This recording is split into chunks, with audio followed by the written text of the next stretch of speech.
There was not a moment in the last 10 years of fantasy think that I was ever convinced of the idea, the delusional notion that you should mutilate yourself and call yourself a xylophone. There's not one moment where I was convinced that my criticism of the bastardization of Canada's immigration system made me racist. There was not a minute where I thought the valuations of Canadian real estate were remotely resembled reality.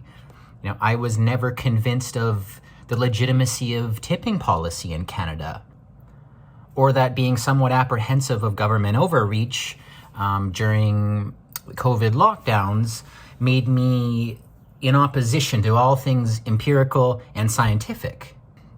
You know, you see a lot of these people backpedaling on their conviction, on their certainty. And at the time, you know, the majority said this is how it is, and anyone who believes otherwise hates people, hates science, hates the country, hates this. You were in this camp or you were in that camp. And people so easily succumb to those kinds of pressures. They are incapable of any sort of contrarianism that allows them to push back when everyone is pushing against them.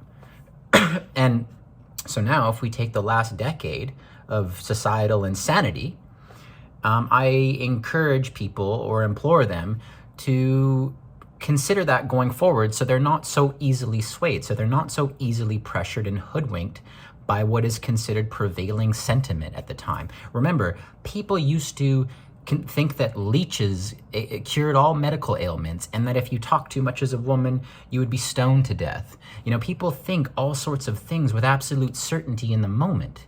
And then over time, it's revealed that they weren't so certain, that it takes time and protraction to really get to the truth, the objective, definitive truth of something. You can't know in a small window of time whether something is or it isn't. So you're seeing now the byproduct of that flimsy belief system sort of crumbling. You know, you see what happens when an absurd notion is proposed to society. It's temporarily adopted and considered good.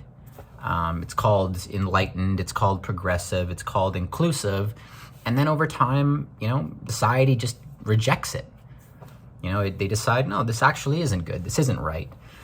And then ideally, there's a healthy middle ground established. And I think that's what we're working towards now. So I just encourage people, never ever subscribe or submit to whatever is considered prevailing. You know, right is right, even if nobody is doing it, and wrong is wrong, even if everybody is doing it. You know, make that your mantra, or at least consider the possibility that whatever is being pressed upon you, whatever is being imposed on you, could potentially be incorrect. You know, could potentially be masquerading as fact, or backed by studies, or this or that. But in time, it's revealed that maybe those studies were cherry-picked, or maybe the fact was obscured in some way. You know, there is nuance to these things. There is minutia. And the idea that you're this or you're that, the world doesn't work that way.